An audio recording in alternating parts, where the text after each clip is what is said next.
ఈరోజు మన శ్రీ రాజరాజేశ్వరి వారి గుడికి వచ్చి ఈరోజు మంచి దైవ దర్శనం చేసుకోవడం జరిగింది. మంచి శ్రావణ మాసంలో ఇలా దర్శనం చేసుకోవడం కూడా చాలా భాగ్యంగా భావిస్తూ, మా ఎలక్షన్ల కంటే ముందు 2022లో కూడా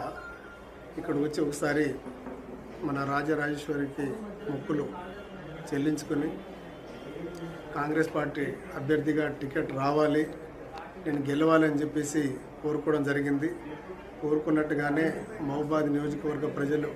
దాదాపు 52,000 పైచిలుకు మెజార్టీతోటి నన్ను గెలిపించి ఇప్పుడు జరుగుతున్నటువంటి ప్రభుత్వ పథకాలలో నన్ను భాగస్వామ్యం చేసినటువంటి రాజరాజేశ్వర దేవాలయానికి నేను కృతజ్ఞతలు తెలియజేస్తూ, అదేవిధంగా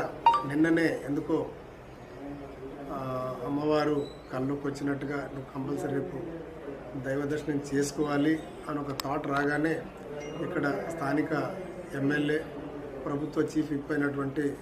మన శ్రీనివాస్ గారికి ఫోన్ చేయగానే మీరు వెంటనే రండి అన్నాను వారు మాట్లాడడం, నేను లేకపోయినా మీకు మంచి ప్రోటోకాల్ దర్శనం చేపిస్తానని చెప్పేసి వారు మాట్లాడడం,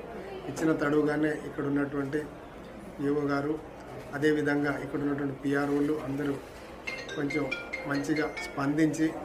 దైవ దర్శనానికి తీసుకెళ్ళి ప్రోటోకాల్ దర్శనం చేసినందుకు నిజంగా కూడా ఆ దేవునికి ఎల్లప్పుడూ నేను కృతజ్ఞతగా ఉంటానని తెలియజేస్తూ, రాబోయే రోజుల్లో కూడా